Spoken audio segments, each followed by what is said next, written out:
வணக்கம். 8ஆம் வகுப்பு இயல் 9. இன்னைக்கு 2 செய்யுள் படிக்க போகிறோம். உயிர்க்குணங்கள் எழுதியவர் இறையரசன்.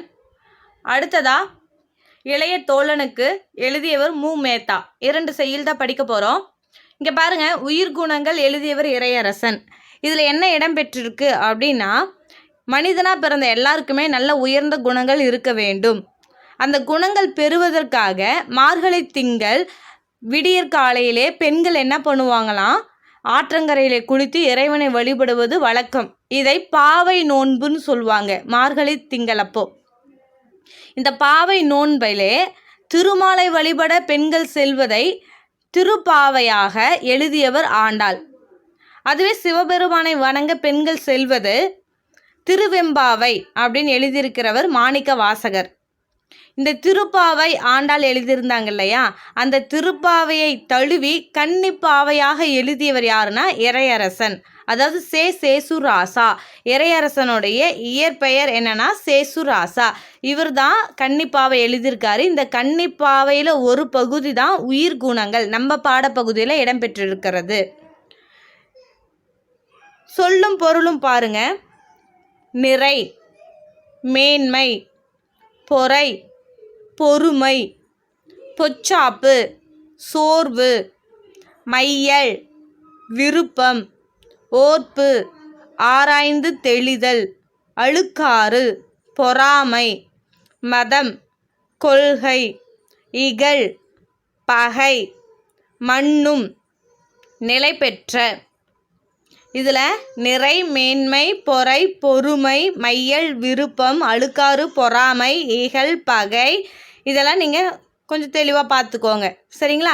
அடுத்ததாக இப்போ நம்ம மதிப்பீடு படிக்கலாம். மதிப்பீடு பாருங்க. அடுத்தவர் வாழ்வை கண்டு டேஸ் கொள்ளக்கூடாது. அழுக்காறு. அழுக்காறுனா பொறாமை. அடுத்தவர் வாழ்க்கையை பார்த்து பொறாமைப்படக்கூடாது. நாம் நீக்க வேண்டியவற்றுள் ஒன்று பொச்சாப்பு. பொச்சாப்புனா சோர்வு. சோர்வு நமக்குள்ளே இருக்கக்கூடாது.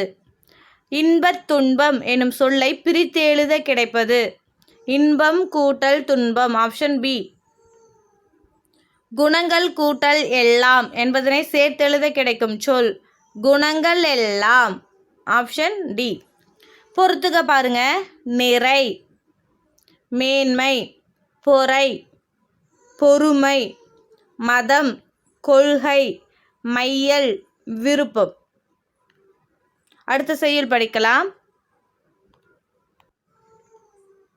அடுத்த செய்யுள் பாருங்க. இளைய தோழனுக்கு மு. மேத்தா. இதில் என்ன சொல்லியிருப்பாங்கன்னா, நம்பிக்கை தான் எல்லாமே. மனுஷனுக்கு 2 கை இருந்தால் மட்டும் போதாது, உள்ளத்துக்குள்ளே ஒரு கை இருக்குது, அந்த கை தான் நம்பிக்கை அப்படின்னு சொல்லி நம்பிக்கையை பற்றி சொல்லியிருப்பாங்க. மு. மேத்தா அவர்கள் வானம்பாடி கவிஞர்களுள் ஒருவர். இவர் எழுதிய நூல்கள் பாருங்க. கண்ணீர் பூக்கள், ஊர்வலம், சோழ நிலா, மகுட நிலா, ஆகாயத்துக்கு அடுத்த வீடு. இதில் ஆகாயத்துக்கு அடுத்த வீடுங்கிற நூல் சாகித்ய அகாதமி விருது பெற்றிருக்கு. சரிங்களா? கண்ணீர் பூக்கள், ஊர்வலம், சோழ நிலா, மகுட நிலா. சோழ மன்னன் மகுடம் சூற்றினதும் அதுக்கப்புறம் அவர் இறந்தப்ப கண்ணீர் விட்டு ஊர்வலம் வந்தாங்க அப்படின்னு ஞாபகம் வச்சுக்கோங்க. அடுத்ததா இப்போ இந்த செய்யுளுக்கான மதிப்பீடு பார்க்கலாம்.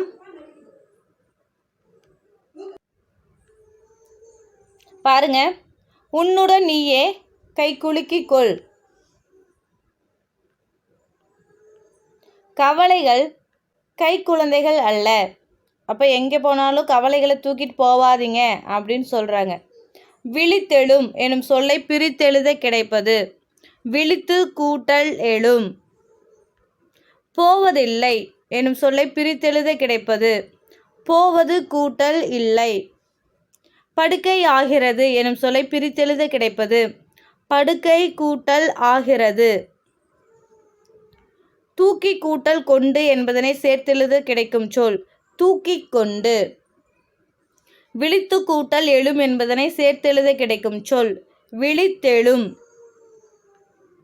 பாருங்க. உன்னுடன் நீயே கை குலுக்கிக் கொள். Option C. கவலைகள் கைக்குழந்தைகள் அல்ல. Option D.